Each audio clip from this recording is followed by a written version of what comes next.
Well, hello everybody. Welcome to Community Resources and Corrections. This is the summer of 2021, the summer program, and just a word of warning: these summer programs are trying. I mean, we've got 16 weeks worth of material that we're going to be giving to you in 5 weeks. So you really got to bear down on this and got to work real hard to get everything done. You cannot afford to get behind at all on this. So I just want to reiterate that as we go. Now, in this video presentation, we're going to be looking at the course in Blackboard, what's expected of you. We'll look at the course syllabus. We'll look at where things are located, the research paper. We'll show you where to sign up for the research paper. We'll talk about the discussions and so forth. So I'll go ahead and get out of the way and we'll get started. Just a quick reminder that you want to kind of pay attention as we go in here, because there is an introductory quiz that you will be required to take and make a 100% on after you watch this video and the video on plagiarism. So it's really important that you do all of that. Okay, so if you have any problems getting logged into Blackboard, you're seeing this because of the announcement email I sent out. Send me another email, we'll get you into it, but I'm going to assume everybody can get into Blackboard. When you get to this course, this is the launch page. Right here you will have course announcements that will show up, and I'll also send them out by email. The to-do list and the other due dates, don't pay attention to that, because the way I've got the course set up that allows you to work ahead of time, I can't use the Blackboard due dates. It just doesn't work with the way I've got the adaptive release on material going. So you don't go by those. Go by what you see here in the weekly content or the actual course schedule that you'll see in the Start Here page. Okay, we're going to go ahead and start on the Start Here page. And here you'll have your syllabus. We'll get right back to that in a minute. For some reason, I just lost half of my schedule. Let me stop this for a second and I'll get it fixed. Okay, I've got the schedule corrected. I had to move some discussions around, and apparently it didn't take right. So anyway, as we go through the course, you're going to be looking at about 2 to 3 chapters per week. After the first week, you'll have an exam on every week for the next 4 weeks. We also have a research paper due, research presentation, video presentation that's due. And once we get that in, I'm going to add a discussion in here somewhere that will be covering the, I'm going to post your videos, and other students will watch them, and they're going to be asking questions, and you will be asking questions of other students as part of a discussion. So that will all be in there. I'll get that date set up once we see how everybody's videos come together, and we'll go from there. If you'll note, the first day of the week is going to be on Wednesday. Everything will be due at midnight on Tuesday of the following week. So in order to be counted present during a class, you need to get everything done that's due that week. So the first week, you have the intro and the case review. You've got an introductory discussion. You've got the introductory quiz. You've got the chapters 1 and 2 videos and quizzes to complete. So if you do all that, you're counted present. If you do all but one of the items or 2 of the items, then you'll be counted late. If you don't do anything, you're counted absent. Okay, my office hours are posted right here. I will be on campus in my office on Tuesdays and Thursdays from 8 a.m. till noon. And I will have virtual office hours on Monday and Wednesday night. If you want to contact me, then you'll have to send me an email, and we'll make arrangements to meet either in Teams or in the Ultra Collaborate, which we have here. And again, the best way to do is send me an email, and I will be checking my emails periodically. Now we'll go ahead and look at the syllabus, and what we're going to do is we're going to talk about the things in the syllabus that are kind of unique for this course as opposed to the generic material. First, for my courses, they are not self-paced, but you can work ahead. If you want to finish all 5 weeks in the 1 week, you can do that, with the exception of the follow-up post and answering questions of other people's videos and so forth. You won't be able to do that until they're posted. But again, you've got to meet the deadlines. That's all that's really important. The major exams and the introductory quiz in this course will be proctored using the HonorLock extension on the Chrome browser, which means you have to use a computer that allows you to use a full Chrome browser. You can't do it on a tablet or mobile devices, cell phones or things of that nature. It will work in a PC, it will work in a full Mac computer, and it will work in one of the Chromebooks. When we changed the proctoring software, one of the things that was real important to us is that it was something compatible with Chromebook, because we've got so many high school students taking classes at the college, not particularly in the criminal justice program, but of the other programs. To communicate with me, you want to go ahead and send me an email. Again, it's much easier than making a phone call and leaving a message, because I'll still get that by email. If it's during my office hours when I'm on campus, feel free to call, and you may get me during those hours. I may be, teaching class. I may be trying to figure out what they're doing in the remodeling of my classroom. I've got a new lab that's there, and there's no doors on it. Anyway, they're working on it. They're getting there. Now we'll look at a course description. This is a 3-hour course that provides introductory study in the role of communities in corrections, explores the community programs for adults and juveniles, administration of community programs, legal issues, and future trends in community treatment. And what we're going to be looking at, the broad objectives of the course are to stimulate the interest and development of capabilities of law enforcement services, and in particular community corrections for this course. The following topics will be reviewed: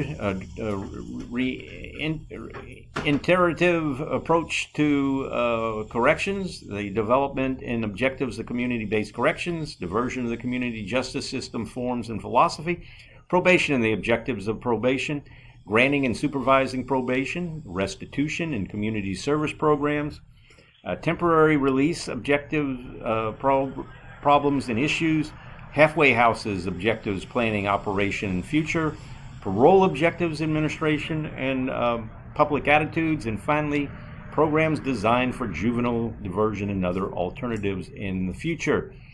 There are no co-requisites or prerequisites. Again, the more up-to-date schedule is going to be found in Blackboard. There are major exams in the course, 3 of them, and a final. The final is cumulative. The major exams have 50 questions. The final has 80, with 30 of those questions being the cumulative part. The tests are open book, and you can use your personal notes and your textbook, whether they be a printed form or digital form. As part of the discussions, you will have access to the other students' answers. Those you are allowed to use the answers that you have gotten, as long as you incorporate them into your own notes and don't just get a copy of somebody else's work. If you find one of their answers is different than yours, copy it into yours. Leave yours there, because yours might be right and theirs might be wrong. So just but if you incorporate it into your own notes, you're allowed to use it. You are not allowed to use any other site, any other study sheets, Quizlets, anything of that nature. Do a Google search or anything like that during your exam. If you do, it's cheating. And if you're caught cheating on an exam, you will fail the class. So let me say that one more time. If you're caught cheating on an exam, you're not going to pass the course. Fortunately, I guess I've taught, several hundred students over the 7 years I've been here. I have caught one student who was cheating. She was using Quizlet during an exam, and she's probably been doing it for a while. She did fail the class. Don't do it. It's very distasteful for me. In addition to the exams, you're going to have quizzes. There will be a quiz for each chapter of the book. that you'll have to make at least a 70% on. You can retake them as many times as you want. Those you can use your notes. You can use whatever means you need to make a 70 on it. Again, you retake them. They're the same questions. So if you know which one you missed, you can go find the right answer. But keep in mind, you're allowed to retake it till you make 100. So, if you make a 70, retake it at the end until you make 100. If you make an 80 on it and then you retake it and make a 70, you still got an 80. It gives you your highest score. So kind of work with that. And it will help you on the exam because some of those quiz questions are going to show up on the exam. There is a research paper. You'll have to do a research paper. You have to interview somebody. You've only got 3 weeks to write the paper. Now, that's not a lot of time. However, when you think about it, get down to it. Most people wait till there's less than 3 weeks to start their paper anyway. This time, you don't have that luxury of waiting. You have to start right away, especially finding someone to interview.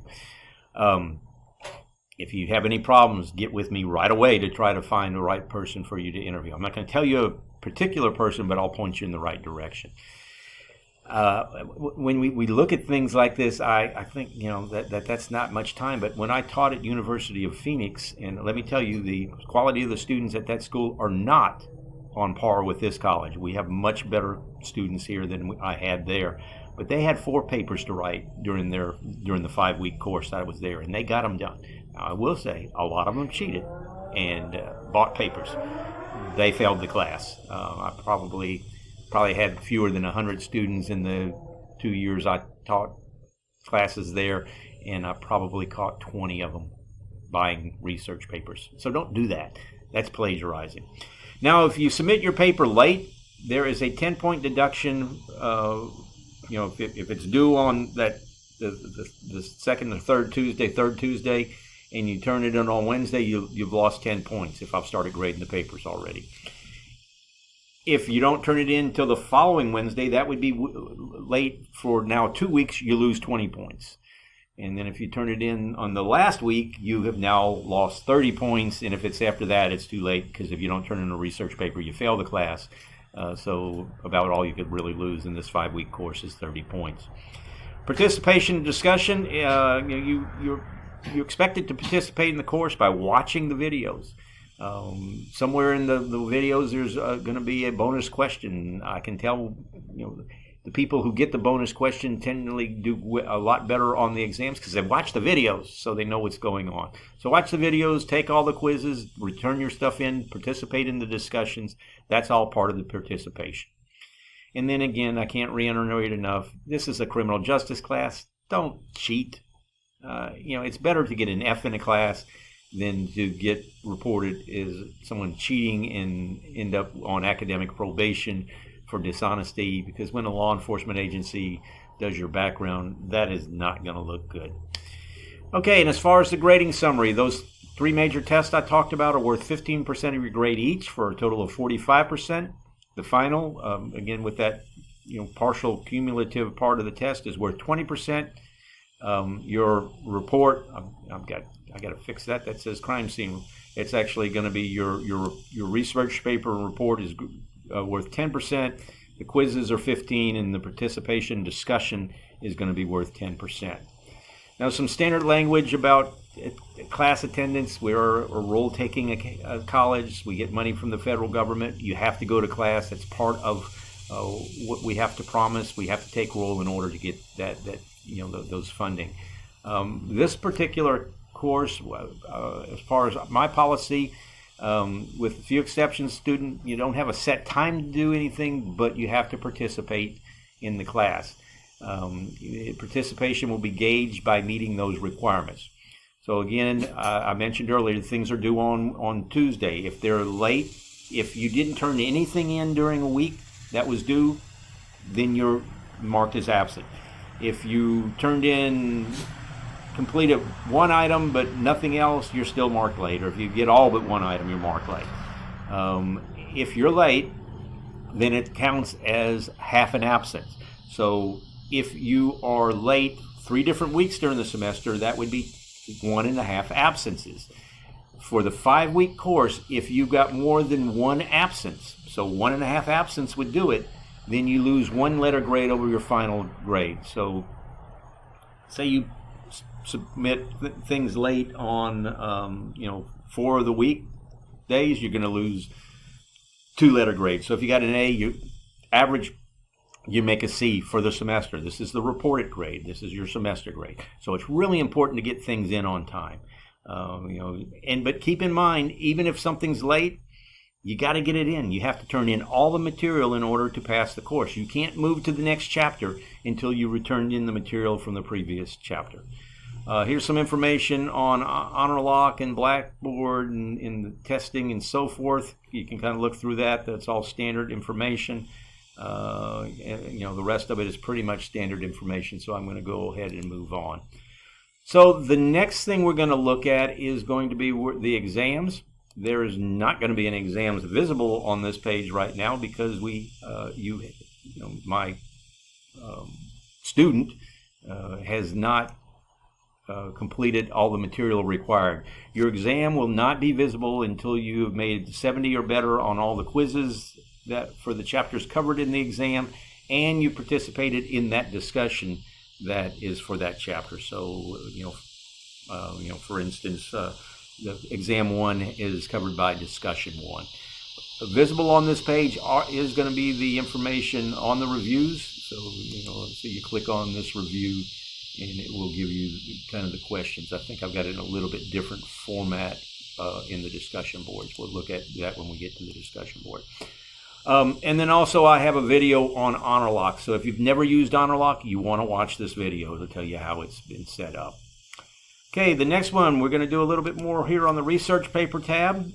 Your research paper is due in week 3. Then you have a presentation due in week 4. And you'll have a discussion board that will have to be completed by week 5, where you'll ask questions and answer any questions that are asked of you. I've got a video, let's see how long it is, about 28-minute video that explains the research paper. Watch that. I don't want to repeat it, so I just kind of leave it at that. The one thing you do want to do is select your topic. If you click on here, it will come up. You simply, if you're using the Chrome browser, which you need to do for your test, that this will work fine, you simply type in your name next to your topic. Do not type over anybody else's name. Just, if someone else has got it, they've got it. This is a 1 topic per student selection process. So again, watch the video on the research paper. You'll have a lot more information on that. Go ahead and select your topic as soon as possible if you want something that's real popular. There is a pretty good selection anywhere from inmates with special needs, teen courts, supermax prisons, and so forth. So again, you'll be submitting these papers on this tab. I've got them in separate sections. The video presentation, I'm probably going to update it to the share stream so I can share that in the discussion.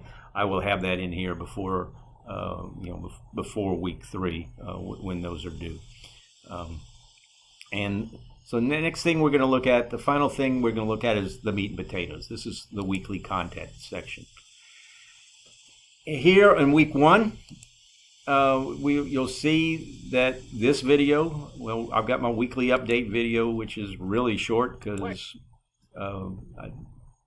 you're watching this video is really the kind of more of the weekly update. It talks about everything that you have to do. So this week we're going to be looking at this video that you're watching. You've got to take the introductory quiz and make at least a 100. Of course, you can't make any more, so you either make a 100 or you take it again till you get a 100. And then you've got to introduce yourself in the introductory discussion. Now, when you get into the discussion, you won't see anything until you've introduced yourself, until you've done your original post. And then we've got 2 chapters to cover this week. Chapter 1 on overview of community correction, goals and evidence-based practices. And Chapter 2 on how probation developed in chronicling its past and present. Right now, the only thing visible is going to be a link to the research paper, just information telling you to go there, and then the introductory section. If you click on here, you got a link to this video that you're watching. So if you're watching this video, of course this is the old one, I will update it with this one. You watched it, You'll also watch this plagiarism video. It's the same one that I've had in place for several years. So if you've already seen it, you don't have to watch it again, but you are responsible for the material on the quiz. I've got another link to that video on HonorLock. If you haven't used it, you'll want to watch that before you take the introductory quiz, because again, you need to use HonorLock for it, and you'll just have to retake it till you get it. And then finally, you have the introduce yourself. This is a link to that. When you click on here, it just tells you that you've got to post first to that forum, so you'll need to do that. So let me go ahead and go back. When you try to look for the Chapter 1 quiz, you'll notice the information, the folder's not there. So if you'll bear with me, I'm going to pause the video and I will go in and give myself a 100 score on that. And participate in the discussion so that you can see the video. But I'll be right back. You won't even know I was gone. All right, now that I went and made 100 on that and participated in the discussion, now Chapter 1 is showing up, and you can click on that. And in Chapter 1, I've got a link to the discussion. I want you to download it to start keeping track of it. And again, this is the document form that will it's opening in Google Docs. You can download it, and then you just fill it in. And when you complete it, you just will kind of scroll down to the end, highlight it, can copy it into your clipboard, and you'll post it in the discussion. We'll show you that discussion in just a moment. So let me go back to week 2, where the discussion 1 is found. Now, the discussion is very, very important that you kind of understand what you're going to have to do. You're going to have to post answers. Put an answer to every one of those terms. I'm not grading on you on whether or not you got the answer right. I'm grading on you whether you attempted and you found some information on it. So fill in all of them. The grading rubric says that if you completed 80% of them, I'll give you 80% of the credit, and it's worth 70 points, so whatever that figures out to. If you get 90% or better, I'll give you 90% of the grade, and if you get all 100% of them done, you get all 70 points. Then the following week, you will have the your section on the follow-up. You'll do 3 follow-ups. In order to do a follow-up, what you want to do is you're going to look at your answers, you're going to look at other students' answers, and you're going to find somewhere where an answer that's not blanked by you is different than an answer that's not blanked by another student. And when you've got those, if you do it for 3 different of those answers, whether they're on one student's responses or all 3 or 3 different students, it doesn't matter. You do them as separate posts, then you will get credit for commenting on the other students. What you need to do is you need to include let me scroll up. You're going to put the term number and the term that you found, so whatever it is. Then you're going to post the other poster's answer, and you're going to post your answer. You've got to do both of these. And finally, the most important thing is you're going to talk about the difference. There are really 3 things you can come up with. Their answer is correct and yours is wrong. Your answer is correct and theirs is wrong, or both answers are correct, which can be probably the most common one. So you will need to do that. And when you go to submit it, I'll go ahead and click on here. You have to submit your entire answer. You cannot look at other people's posts first, so that's kind of the reason we've got this set up this way. You simply click on Create Thread. You'll give the thread a title, then you will paste your answer. I have no idea what I just clicked on.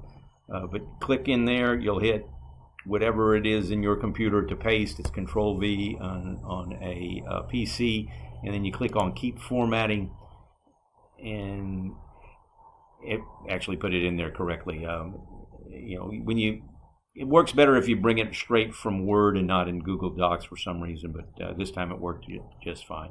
And then you would hit save or submit. If I move myself out of the way, hit the submit button, and it needs a title there. I gave it a title. And then you hit submit. Now the input was too large. We may have to break these up into 2 different chapters. I had the same error message come up last time, so I may have to break it into different sections, and you may have to do it in separate posts. If anybody has a problem with that, we'll have to kind of look at it. We didn't have a problem with it last semester. I don't know why we are this semester, or last summer, I mean. Okay, and now it's not going to allow me to hit OK. So let me see if it'll let me. Okay, it let me back out. That's about all I've got for you this week. Just keep in mind, if things aren't visible, make sure you did what was due the last week. And also keep in mind, for one last time before we go, this is a 16-week course being taught in 5 weeks. So there is a lot of work that you need to do to get it done in that time frame. Good luck, and I will be talking to you again soon. I will be doing my weekly update videos either Wednesday night or Thursday mornings for you to post, and then those will be brief weekly updates. I will talk to you then.